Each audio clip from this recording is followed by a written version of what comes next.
So, Mr. Chomsky, how do you analyze the role of the British courts in these extradition proceedings so far? The British courts have behaved much as the British government has throughout, basically following the demands of the United States.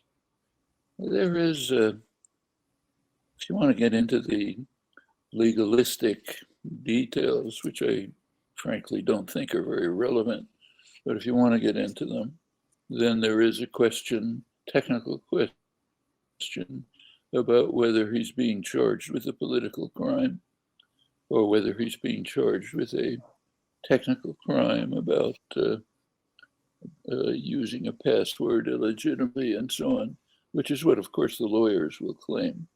But the fact of the matter, quite apart from the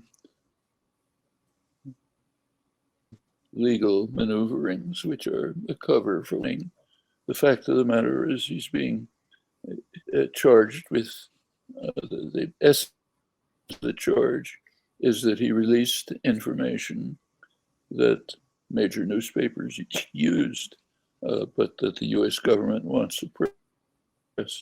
You can cloak that in all kinds of legalistic chicanery, but that's what lies at the heart of it.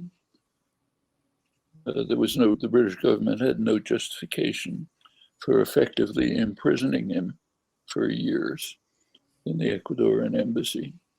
And what he was charged with was a triviality, not paying bail on time. But for that, he was essentially locked into an apartment, which is what the embassy is.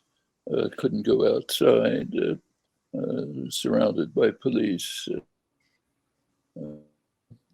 All of this is outrageous behavior.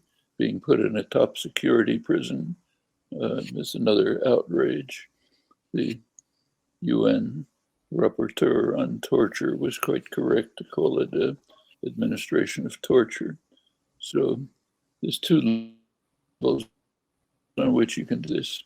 One is the technical level of the exact nature of the crime for which the US government is charging him. The other is what's really happening. It's the second that's important.